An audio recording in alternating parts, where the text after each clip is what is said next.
it, and the other person says if you don't remove it, it's gonna eat my bank up, and that's what I found. And what we determined when we first walked this with DEP and DEC was we're gonna let them, as technical experts on those streams, make that call whether and some of you may not like this, but whether it should stay in the embankment because it could keep the embankment from eroding, at least short term, or if trees need to be taken out.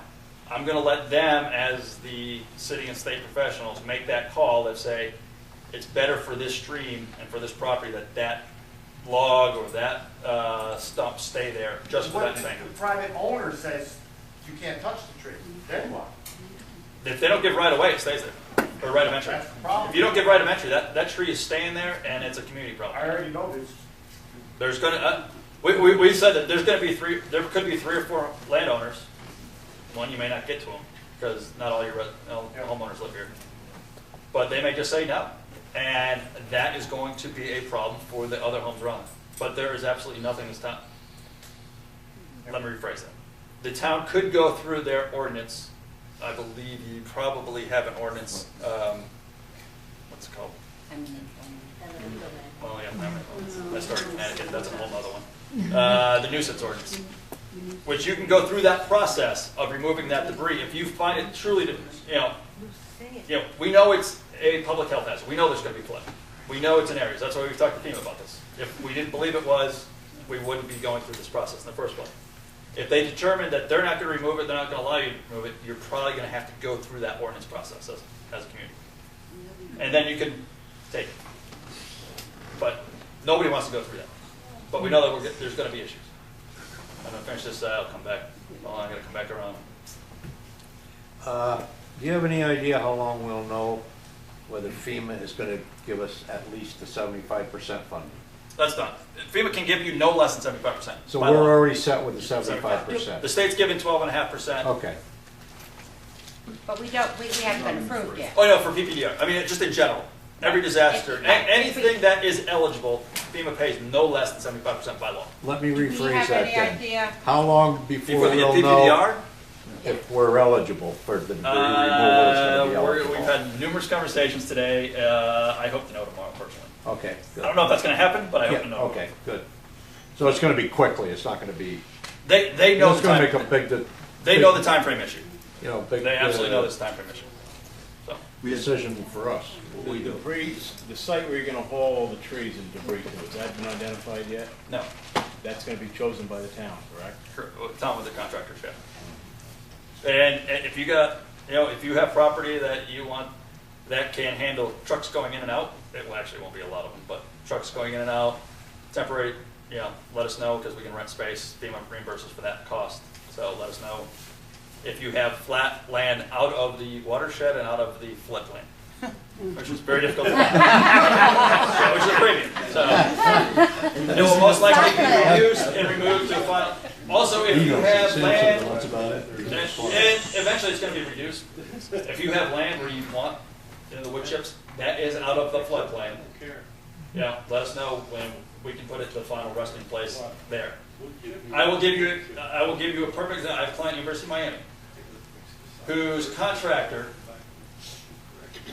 took the wood chips and sold them to a guy who wanted them, whose land was not permitted, it was in a floodplain. Who lost the money? University of Miami.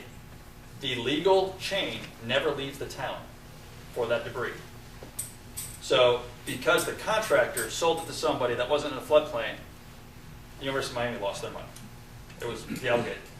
And getting their money back from the contractor for $600,000 is not an easy thing to do. I'll give you another example.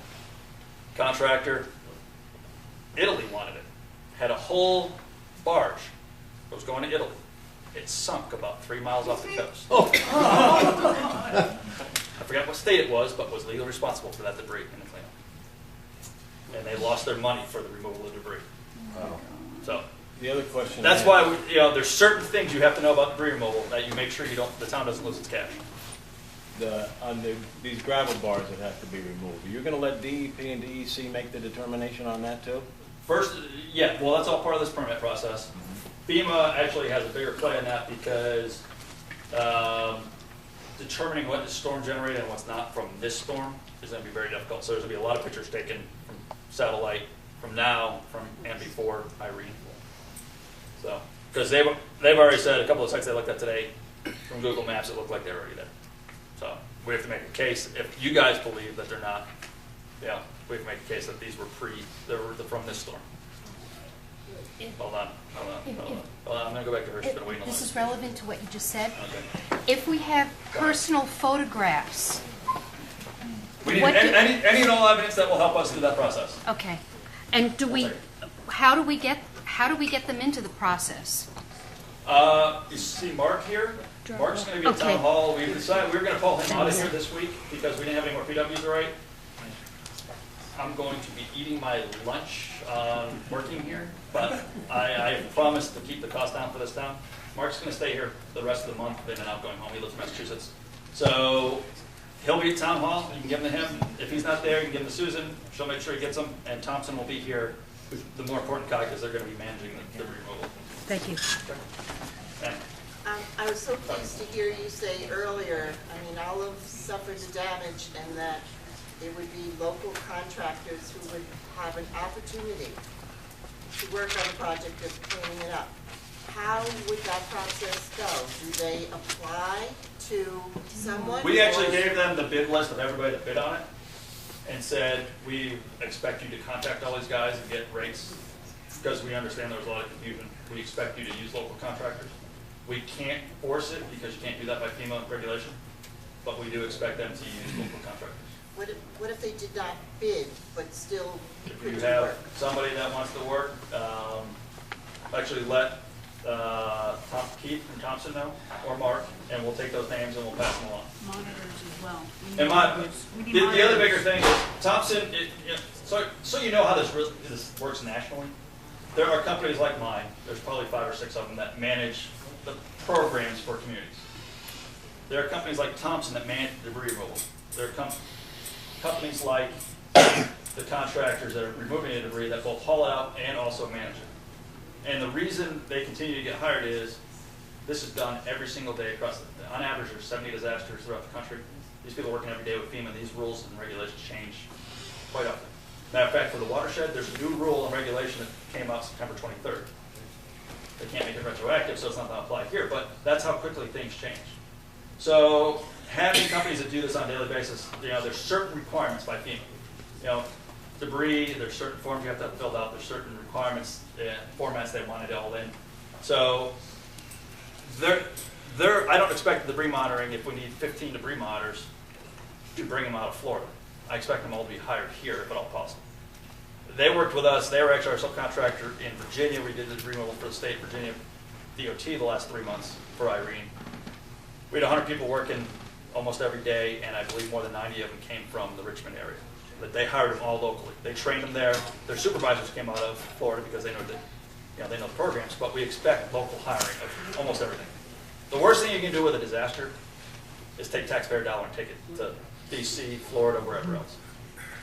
The most important thing we can do is help rebuild this community. And with this economy, if I can put 20, 30, 40 people to work with national tax dollars, all the better.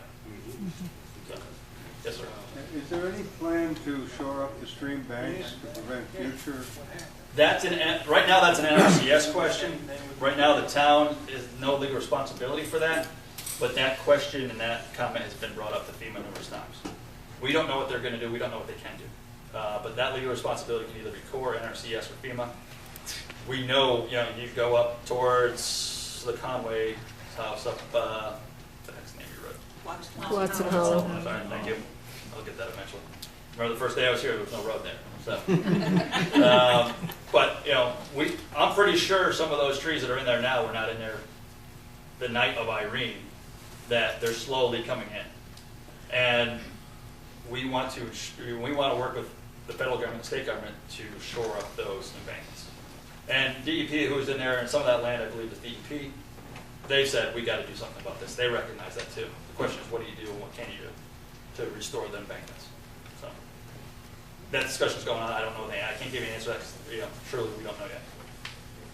Ma'am. Me? Yeah. Is the city, has this